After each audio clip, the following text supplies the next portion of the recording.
course. I don't claim to be an expert in the nuclear facilities there, but I was listening earlier on to somebody who was, and actually they were not encouraging, but they was not as depressing as I thought they might be.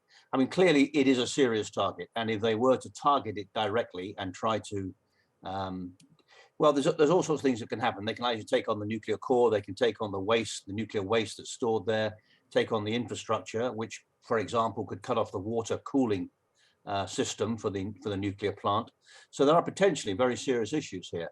I don't think there's any doubt. I don't think the Russians want to cause this thing to blow up, in inverted commas, but I do think they want to keep the pressure on Ukraine in a number of different ways. When you conduct warfare, what you're always trying to do is get the enemy to think through different issues, hit them hard in various different ways, create chaos and uncertainty, and keep the pressure on.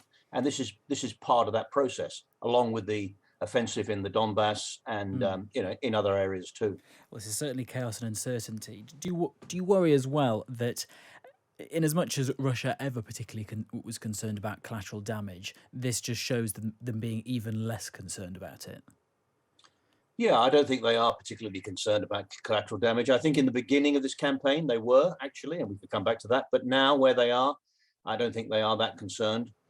They are looking to annex the Donbass region, probably in September, actually, fairly early on.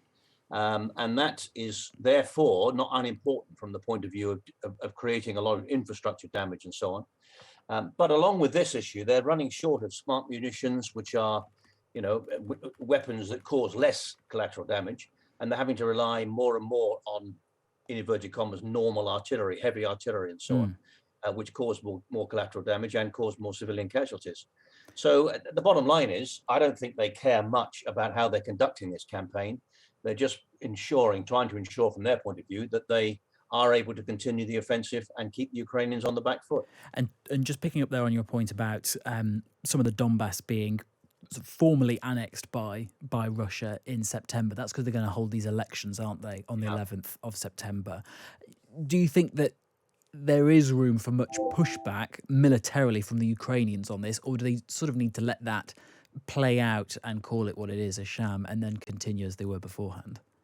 Well, undoubtedly they would want to push back, but I don't think they're capable of it. I mean, we can come back to that in a moment. They're still conducting defensive operations essentially across the Ukraine. They are, of course, putting in an offensive around the Kherson area, which may or may not be successful, and is not unimportant, not just militarily, but politically. But I don't think they're going to be able to push back into the Donbass region. And the important bit about the Donbass is if Russia formally annexes these two areas, or the area around the Donbass, then, of course, in Russian eyes, they become Russian territory. And if then the Ukrainians conduct offensive operations and move back into those territories, we may or may not agree with it. That doesn't matter. As far as the Russians are concerned, they are now having Russian territory, in inverted commas, invaded by the Ukrainians. And that can change the dynamic quite substantially, actually, in the weapon systems they're prepared to use, including potentially tactical nuclear weapons. Genuinely, a change like that, that area being seen in their eyes as more Russian as it was before, and if Ukrainian forces move into it, that could lead them to using tactical nuclear weapons. Yeah, I think so. I mean, nothing is certain. I think it's possible. It may not be probable, but certainly not certain, as I say. But I think it's certainly potentially possible. One's got to understand the Russian military doctrine here.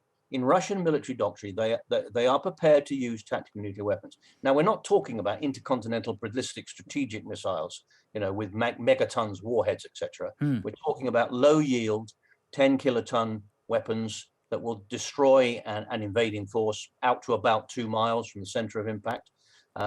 Clearly not unimportant, but nonetheless, within Russian military doctrine, a preparedness to use those. And I think their calculation would be that NATO would not respond to that. NATO is not going to engage in nuclear exchange. That's their thinking. And would they be right in thinking that? Yeah, I think they probably are, actually, is the truth. Again, I stress this is not a certainty by any manner of means, but nonetheless, if they declare this Russian territory, then as far as they're concerned, defending Russian territory entitles them to use whatever weapon systems they want on the battlefield. Just finally, Tim, you mentioned a moment ago that you didn't think the Ukrainians were necessarily capable of making some kind of renewed offensive into the Donbass, either ahead or during these sham elections at the beginning of September. Why do you say that? Just because, again, I'm seeing a tweet from the UK Ministry of Defence here talking about Ukrainians that they're helping train up, Ukrainian civilians that they're sort of training. Why, after all the support and equipment and the rest, still not capable? Well, they have done a terrific job, obviously, but I think we've got to be, for me, there is an issue here that we in the West have some wishful thinking about how badly or what the Russians are doing, how well the Ukrainians are doing. The Ukrainians are taking serious casualties, both in manpower and obviously in infrastructure. Now, we are training infantrymen. We've trained about 1,000 already in this country. We've got another 1,000 in progress at the moment. And the intention is that we will train about 10,000. What they're trying to do in Ukraine, though, is to create a military of about 1 million strong, a citizen army, an army from the civil society. Now, you can train people in relatively low-level tactical skills, weapon handling, battlefield skills, camouflage, deception, and so on and so forth. But if you want to conduct major counter-offensive operations, you need command and control, you need higher level understanding of how to conduct those operations. We run a course in the UK Army called the Higher Command and Staff course. It's about how you fight at brigade level and divisional level in order to bring fighting power onto a battlefield and overcome the enemy. And it is a very different business to conducting defensive operations. Yeah. So not just training low-level tactical skills, we've got to train senior commanders in how to maneuver their formations, maneuver their forces. And that is not going to happen quickly.